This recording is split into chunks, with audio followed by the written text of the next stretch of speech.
সবাইকে good morning. কেমন আছো তোমরা সবাই? আজকে হচ্ছে সোমবার, দোল পূর্ণিমা, আর সবাইকে বসন্তের অনেক অনেক শুভেচ্ছা। তো সকাল থেকে আমি ব্লগটা শুরু করলাম। সকালে উঠে আগে আমার স্নান করে পুজো দেওয়া হয়ে গেছে। পুজো দিয়ে ঠাকুরের পায়ে আবির দিয়ে, মা বাবার পায়েও আবির দেওয়া হয়ে গেছে। সেটার ভিডিও আর করিনি, মা ক্যামেরার সামনে অতটাও আসতে চায় না। তারপর পুজো দিয়ে এখন আমি দেখো সকালে টিফিন করে নিচ্ছি। কাল রাতে ঘুগনি করে রেখেছিলাম, আর মা সকালে লুচিটা করেছে। আর আজকে প্রচুর কাজ রয়েছে, সবটাই আমাকে একাই করতে হবে, যেহেতু আমার বৌদি বাড়িতে নেই, ও বাপের বাড়িতে গেছে। কালকে আসবে, অনেকদিনই হলো ও বাপের বাড়িতে গেছে। দাদাও নেই, দাদাও গেছে বৌদিকে আনতে, কালকে চলে আসবে। তো দেখো খাওয়া দাওয়া কমপ্লিট করে আমি রান্না করতে চলে আসলাম। আজকে করব হচ্ছে চিকেন, তার জন্য সব সবজি আলু ওগুলো কেটে নিয়েছি। পোলাও করব, চিকেন করব, ডাল করব, ডাল সিদ্ধ করে রেখেছি, আলু ভাজবো, বেগুন ভাজবো, পটল ভাজবো, অনেক কিছুই রান্না করব। দেখো পোলাওটা আমি চালটা খানিকক্ষণ ভিজিয়ে রেখেছিলাম, আগে এখন পোলাওটা বসিয়ে দিচ্ছি। আমাদের না প্রতিবার হোলির দিন খাসির মাংস হয়, কিন্তু এইবারটা হয়নি, তার কারণ এই দুদিন আগেই বৃহস্পতিবার রাত্রিরেই আমি খাসির মাংস করেছিলাম। তো যেহেতু আমার বাবার খাওয়া বারণ, হাই প্রেশার আছে, আর ভাইয়েরও খাওয়া বারণ, তো সেই কারণেই আনেনি। আর আজকে ও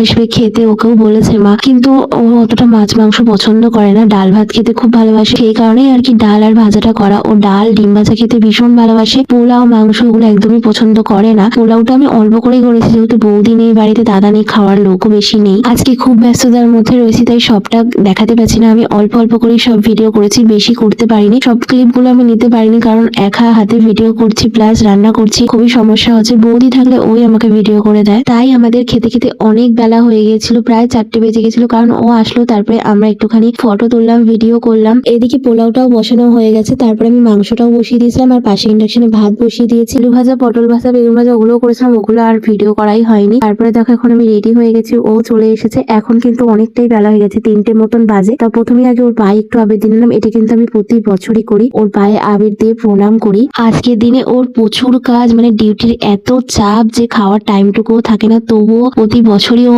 আমার জন্যই আসে। যেহেতু রান্না বান্না করে আমি ওর জন্য থালা সাজিয়ে বসে থাকি, তাই আসে। না হলে আজকের দিনে ওর প্রচুর ডিউটির চাপ থাকে। এখানে দেখো ও আমাকে আবির দিয়ে দিচ্ছিল, কিন্তু আমি ওর গালে আবির দিচ্ছিলাম না, জাস্ট একটুখানি ছুঁয়ে দিয়েছি, কারণ আবিরে ওর প্রচুর অ্যালার্জি হয়। সেই জন্য রং ওর গায়ে দেওয়া যায় না, ওর প্রচুর অ্যালার্জি হয়। তো যেটাতে ক্ষতি হবে সেটা দিয়ে তো লাভ নেই, সেই কারণেই আমি দিই না। কিন্তু ও আমাকে দিয়েছে, অনেকটাই আবির লাগিয়ে দিয়েছে। তারপরে এখন খেতে বসে গেছি, কারণ বলছিল দেরি হয়ে যাচ্ছে, ওকে আবার ডিউটিতে জয়েন করতে হবে। এখন তো আর সেইভাবে রং খেলাই হয় না, যেরকমটা আমরা ছোটবেলায় খেলতাম। সেই সকালে বাড়ি থেকে বেরাতাম আর পুরো ভূত হয়ে বাড়ি ফিরতাম, ব্যাটারি রং থেকে শুরু করে কত রং মাখতাম, প্রচুর আনন্দও হতো। সেই সব দিন তো প্রায় হারিয়ে গেছে।